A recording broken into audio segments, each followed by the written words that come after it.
So, hello, I'm Ellen Keithline-Byrne, and I am with Her New Standard, one of the co-founders, and we focus on advancing women in the workplace. And what's of real interest to us is how do women advance? Looking at senior leaders that have really had success in their roles, what is it about them and their journey? So I am so excited in person to have Erin Clift with us. Yeah. I know, finally, like live, right? This is so nice. The former chief marketing officer at Waze, who has had so many other senior marketing roles in places like AOL, Spotify, Google, and more. And so thank you so much for taking the time and talking to our community. Here. No, thank you so much for having me. I mean, I love what you're doing with this. I think it's so important for women to have a place that they can go to learn, to network, to connect, to create community, and mostly just to support each other on our paths. You know, as I talked to you about the other day, I've spent the last 20 plus years at the intersection of media, content, and technology at amazing brands. I've been so lucky, places like Spotify and Google and AOL and Kick and Waze, and I've worked for great leaders. But more importantly, along the way, I've been surrounded by people who I've learned from, who challenge me, who have made me better, who have put me in positions that made me really uncomfortable. And those experiences and all those learnings, I feel like it's, I love the idea of getting to pay it forward. I feel like it's a gift to be here with you today. So I'm looking forward to it. Great. So, Erin, one of the things that we in our programs and our boot camps focus on is helping women really identify their strengths and their passions so that they can have their unique voice shared and valued within the organization. I know, especially being in marketing and getting a little taste of what yours was a couple weeks on the beach, which was such a pleasure to hear. I'd love to ask you to share your leadership brand, or however you define that. Yeah. And then what is your, how did you navigate figuring that out? And what advice might you have for our community on how they figure theirs out? Yeah, it's a big question. And I would say that I'll start with early on in my career, I would really struggle with that first part of it, which is, you know, what is your professional brand? What are you really good at? And I think that I talk about this a lot in terms of superpowers. So what are your superpowers? And early on in my career, I thought that as a marketing person that my superpower had to be something practical or something tactical. What was I really good at? What could I deliver? What impact could I make? And then I realized that that's actually not my superpower. What I've learned along the way is that my superpower rests somewhere in sort of this category of empathy and really caring about the people around me and trying to understand them, and whether that's consumers that are going to be customers or product or service, but more importantly, the people around me and the teams that I'm building. So I think that my professional brand probably, or my leadership brand probably rests more in that bucket than it does in someone who is, you know, marketing extraordinaire. Like I don't, you know, any accolade I've ever gotten has been lovely, but I actually don't place my value there. I place my value on what I've done to grow people along the way. I think that my leadership brand, you know, I have had the privilege a couple times of talking to groups of people about, you know, my experiences and whatnot. And I would say that my leadership brand kind of rests in these sort of 4 lessons that I've learned along the way. You know, first and foremost is I've learned that you have to really love what you're doing and have fun doing it. And I think that that is sometimes counter to people, especially people early in their careers who are looking for accomplishment. And for me, my greatest accomplishments have always been when I've trusted that piece of me. You know, I think, you know, having fun and loving what you do every day means that, you know, you have a job that you love, but it's including people that matter. And I think that jobs are great, and I've had really extraordinary opportunity and roles, but it's the people that make what you do meaningful and memorable. And every time I've chosen that, it's always brought me to a place of success or accomplishment or learning or whatnot. Wow, love that. Oh So, my gosh, that is, yeah. And you spend so much of your time in the workplace. So if you don't love that, so I think that, and again, you can tell by the places that I've worked that I followed things that are of personal interest to me, or things that have real purpose, because those are things that I love.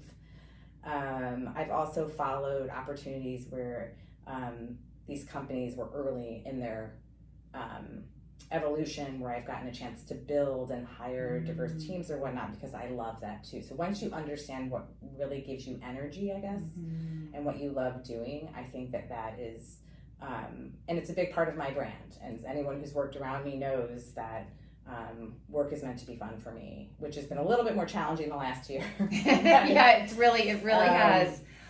Oh my gosh. Yeah. The second thing I would say I've learned is to surround yourself with people who make you better. And I think that advice was given to one of my earliest mentors, a gentleman by the name of David Bell, and he taught me long ago, my early years of Google, you hire people who are better than you, smarter than you, bring diversity of experience and whatnot, and don't be afraid of that, because together you do great things. And I think that my leadership brand is very much wrapped in team. And so I think that the people who I've had the privilege of working with in these teams would say that the team dynamic was huge, and it's something that for me I want to be known for. You know what I mean? Like, that matters to me almost more than anything else. The third sort of lesson I've learned, which I think would be kind of wrapped in my leadership brand, is just take risks. Like, don't be afraid to make change. I think that when you work at companies that are well known or whatever, like, sometimes leaving a company can be confusing to other people. But for me, the best piece of advice I got was from an early manager of mine, Tim Armstrong, when I was at Google and we made the leap to AOL. And he asked me a very simple question, which was, are you learning or are you growing? And I wasn't in that moment. And he said, well then, what's the point? Like, isn't this part of the journey? And I realized that leap from leaving Google and going to a company like AOL at the time was scary, and I had made scarier leaps in my career before, but all of those changes, and every time you choose a risk or a change, I realized it just takes me to a next great place. And they're not always the best moves. Like, I've definitely made changes where I realized that the learning was maybe you did it for the wrong reasons or whatnot, but I think that idea of making change happen matters. And for my own leadership brand, I would say that I try to create environments that encourages that from people. Give people lots of runway, share with them what success might look like, but then let them navigate on their own. Otherwise, how are they going to learn and grow? So I think that those are a few, and I would be remiss not to mention probably the last one, which for me I've learned along the way and try to wrap into everything I do as a leader, that there's no such thing as balance.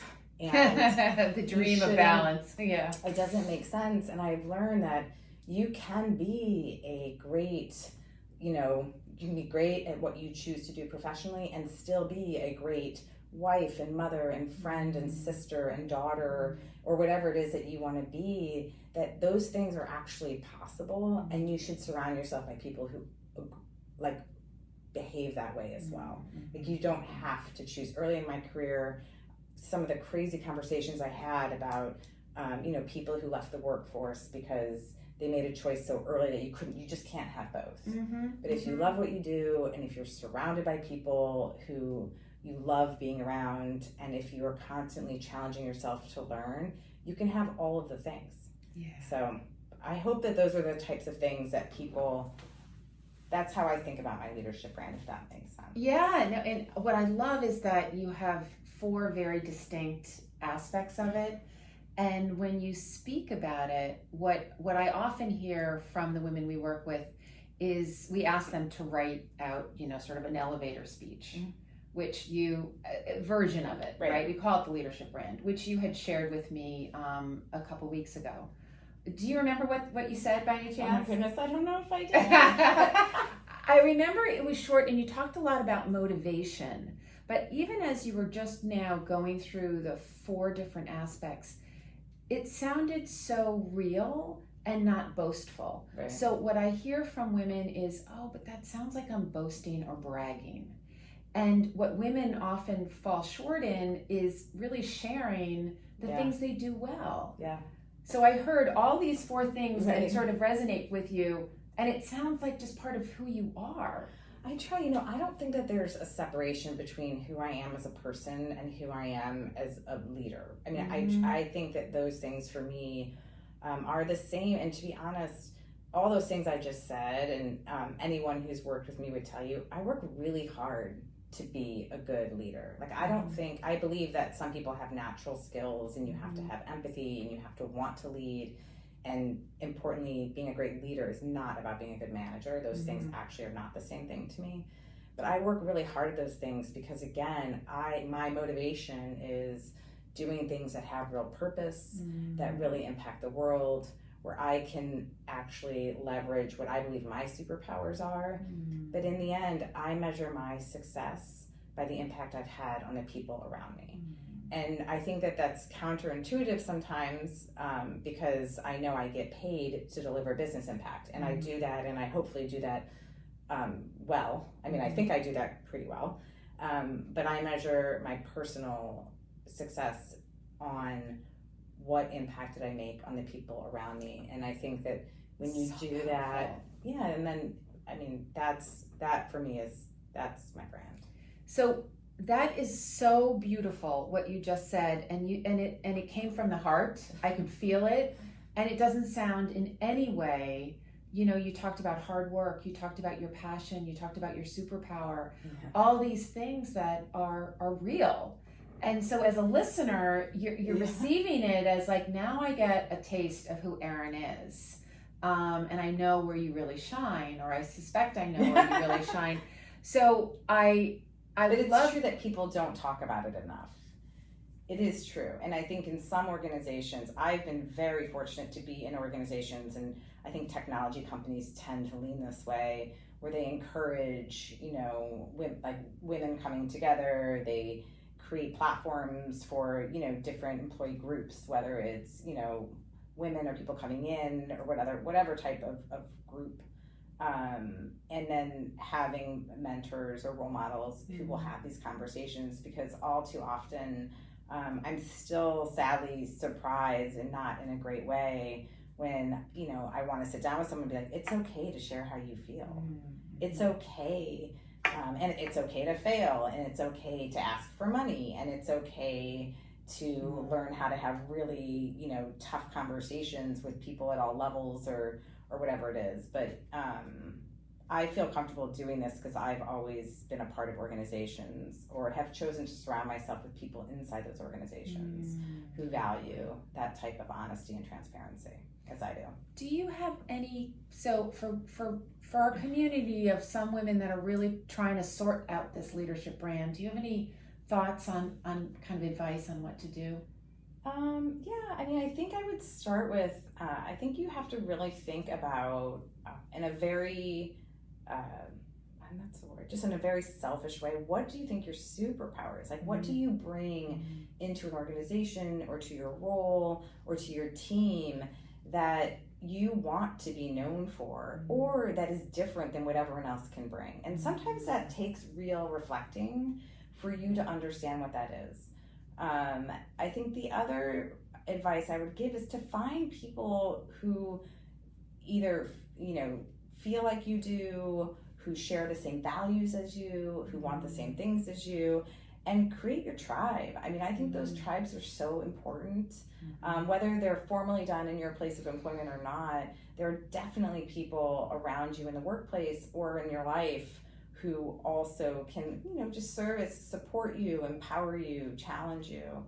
And then the last thing I would say is, I mentioned this to you earlier, I've always had what I refer to as like my personal board of directors, of people that I've worked with or I've worked for, who have been role models of mine, who I blindly reached out to on LinkedIn at some point because I wanted to ask them a question, which I do often. But I think that, having a handful of people who believe in you in ways that you may not even believe in yourself, but have always seen your potential, understand your goals or whatnot, I think that group of people can really help you shape your brand going forward, and also put you back on track when you fall down. I have fallen down a lot. My personal board of directors has been very busy over the last Love that. Yes, yeah, absolutely. Again, going back to I am a risk taker, and I'm not afraid to, I am afraid. I lied. I'm definitely afraid, but I will challenge myself. But sometimes I get into places where I just don't trust my instincts anymore. We all go there. So have the people around you who can be like, okay, let's unpack this together. Yeah. Thank you so much for sharing. Oh yeah, about your leadership brand. So helpful. Yeah, you're so welcome. I hope it's helpful in any way. It is. So Erin, one of the things that we spend some time on early on in our program is looking at belief systems, because we know our belief systems are rooted in what drive our behaviors, our thought process, etc. And one of those pieces is often self-limiting beliefs that we've developed over time for whatever reason. Yep. And so we call it, a piece of this is our inner critic. And some people say it's their voice in their head. We've had even clients say that it's their mother's voice in their head, which is always a good thing. So I wanted to see if we could talk about the inner critic a bit. Everybody, will admit to having it on some level. But how do you, as you've had to navigate these tough waters and taking these risks and stepping out of your comfort zone, how have you managed that kind of inner critic? Yeah. What's worked for you, and what advice would you have for people that are trying to navigate that? Right. So I'll give you two different sides of this, actually. Now that I'm listening to you say this, I was like, wait a second, I have two ways to address this. One is, I get nervous all the time. I doubt myself all the time. I'm 25 years into a career, and I still oftentimes, will be in a conversation about a new role, and I think to myself, do they actually believe I'm qualified to do this? Wait a second. And I have a lot of great examples of things I've done to point to, but I still have those moments, and I think that that's natural. And I think it's okay to talk about. And when even I was mentioning to you before, every time, even thinking about doing this interview with you, or when I preparing to do a presentation in front of a large audience, or whatever it is, I get really nervous and I really prepare, because for me, that inner critic that says you're not good enough, you're going to lose the words. People are going to realize that you're an imposter. Yeah. For me, I have to really take a step back and prepare. And I think that that's really important. Or sometimes I will also just tap back into my personal board of directors and say out loud, I'm afraid. Like, I'm really nervous about this. And even when I was at Waze, I she's this incredible head of global communications.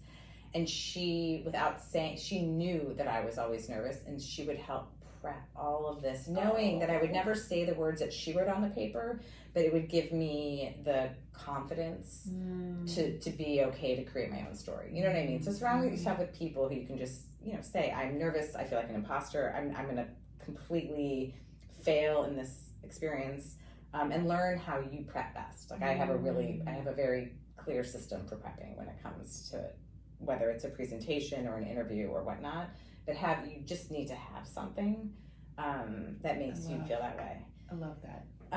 The other thing I would say, and that's more about inner critic in moments. I think that the other way I guess I thought about this was something that happened to me both at this job and also at a previous job where at Waze, the one I just left, sorry. It happened at Waze. It's so new. Yeah. I still feel part of the team. I know. But you get to this point in these jobs, and Waze is a great example where I was so lucky. I went there at this amazing time. There was purpose and vision. I got to build an incredible team. Together we did amazing things. And in reflecting, particularly during the course of COVID, as you and I talked about, I realized that I had done all of the things that I came there to do, when I looked ahead, I had to be really honest with myself, that inner critic. Am I the best person for where this company is going the next 4 years? And also, is the work that I would have to do in the next, 2 years, 3 years, whatever, here, even though I love it so much, is it work that makes me excited to get up in the morning? Is it work that I'm particularly excellent at? Does it give me energy? I think that I'm learning as I get older that sometimes the inner critic tells you, not just when you're nervous and it's okay, you can do it, but sometimes that inner critic you should listen to and realize, am I doing this for the right reason? Does it, going back to, does it leverage my superpowers? Does it feel purposeful to me? I say a lot of times when I talk about career choices and professional journeys that, you create these filters, right? You create these filters for decision making. Everyone's filters are going to be different, and your personal filters will likely change depending on your, point in time in life. Like my filters when my children were little are very different than my filters today, as an example. But part of that inner critic, like you have to be really honest with yourself. Am I the best person for this role going forward? Does it give me energy? Does it meet the criteria I've created in my filters? And I think that's just it's important to build that relationship with yourself a little bit. So true. To be able to have that. And I think that's been present at different points in my, career journey, but I don't think that I've been honest about it until this one. Like I really had, and I was lucky to be surrounded by a group of people, this example at Waze, who were willing to have this really tough conversation with me when I made this, choice to leave, which was a super hard one because it's awesome. I mean, it's a great job. I love the brand. I love the team. I still might get teary-eyed thinking about it, but I knew my inner critic was saying that it was time. Like it was really time. So what I hear you saying, Erin, is that, okay, so there's the inner, it's like the self-reflection that you can do so you can understand the distinction of when the inner critic is trying to hold you back and make you and keep you small in a bad way, or is it trying to keep you safe and because it's not right? Like, is there something just wrong about, like it's helping you to kind of reflect and really think about this option as being right? I think so. I'm actually like thinking about this as I'm saying it. So go for it. Go for it. And for me personally, I think that voice in my head that makes me fearful or makes me lose my confidence or whatnot, or that voice in my head that is questioning choices, they're both wrapped around my concern and care of what people think of me from the outside. And that is a reality. And I care about that stuff. I mean, I do. Like, I want people, I want to be a good leader. I want to deliver good business outcomes. I want to be a great team player. I care what people who I've worked with before, or the people who I care about in my life, think about, how I'm doing or what I'm doing. And sometimes I think, going back to those, the tribes that you can create with whoever you feel comfortable with, discussing these things out loud and just vocalizing them out loud, even if you have to do it in a mirror, will sometimes give you the confidence to have those conversations. I think that we are, human nature is, we care about that external perception. I think my inner critic is very much about being comfortable with choices I make, or, paths that I want to take that maybe, doesn't meet the expectations of people who aren't me. You know what I mean? But I think that. So it's being aware of that and understanding how much we can fall into being pleasers sometimes. And so is it about pleasing others, or is it about pleasing ourselves? And when is that balance of what really that serves me in the long run? It's funny. I think that we, I guess simply put, how do we build the, get to know ourselves well enough. That's the first hurdle. Be okay with what we learn about ourselves. Say it out loud so we can start solidifying it. But how do we begin to make choices that are right because we feel it's right and we believe it's not right, but not maybe on the path that other people expect. Exactly. And, I have this conversation a lot when it comes to career development with people I've mentored, have been on my teams, which is there's this expectation of advancement. Mm-hmm. And there's always this expectation of, well, I'm doing this now, so this is the next step, and then this and this and this. Mm-hmm. I don't subscribe to that. And my career trajectory does not subscribe to that. Interesting. My career trajectory has always been about putting myself in places that are where I have a ton to learn, that are challenging. And again, going back to building teams. I love like the disruption of technology. If you look at my background, but I feel like if people can give themselves, and I understand wanting advancement and all that is important. I'm not saying it's not important, but being okay sometimes that sometimes you maybe make you traverse an organization because you can learn and grow and then bring the culmination of those things into a more senior role, or you feel like you have to sort of feed an interest that doesn't seem on your path, but it's something that you're really drawn to and think you might be good at. Go for it, and then you can always get back on whatever track you've built. But I love the zigzag. I think that's where the real growth is. I think it's where creativity lies. I think it's where people build, confidence and networks. And all of the role models that I look at in the world nobody's had a linear anything. And so when you think about all of what you're saying is really stepping out and trying not the classic linear approach, but trying on things which can be really scary, right? Which can be, getting comfort with that confidence to step out of your comfort zones, to try things on, listen to navigate. And so what we do so much in our programs is to really get a chance to have the opportunity to say this stuff out loud, because we're all so busy, right? Yeah. Who has time to really think about this stuff and reflect? But this 4 or 6 month programs really help you kind of step out and do that. So thank you so much for sharing about the inner critic and all that goes along with that. I hope it was helpful, and I hope it was helpful, and I love the program. I love giving people a chance to really dive in for that long of a time. It's a gift. It is a gift. So Erin, our community is made up a lot of early to mid-career women and some more senior level women. But if you're giving advice to those early to mid-career women, what would you share about some of the ways you've navigated your career?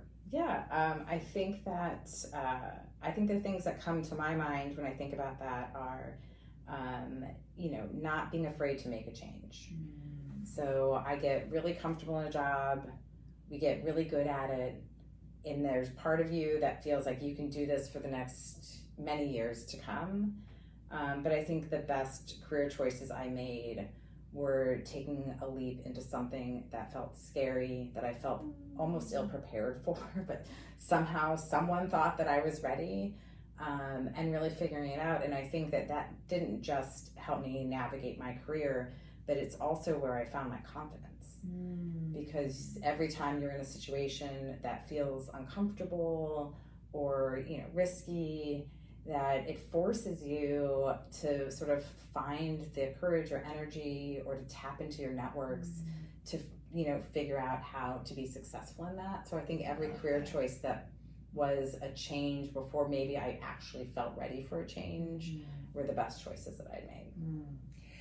And I'm wondering if you could just give one example, because there's got to be some stumbling blocks on trying to figure that out. Because we see so many women that are like, ooh, I'd really like to move sort of departments, or move laterally, or try this extra project on, but I don't know, I'm not sure if I'm good enough for that. Yeah, I mean, I think that some of the changes that I had made, early, I would point to early in my career. I spent almost 8 years at Google from 2002, I believe, until the middle of 2009. And, in the first part of my career there, I had the chance to build up their business to business vertical. And I was asked by my boss at the time to take on a new role of, building out a team that focused on advertising agencies. And at the time, I know this probably sounds ridiculous, but at the time, people didn't want to buy Google. They didn't want to buy search. Like, it just wasn't what it is today. And it was a really scary leap for me because, that particular part of the ecosystem actually didn't care for Google. There was a lot of tension there. There wasn't a lot of support in what I was building. I didn't know a lot about it. But I realized that building that up built my confidence. It also changed my career trajectory because it gave me access to build relationships with a group of people that I never would have really had access to before.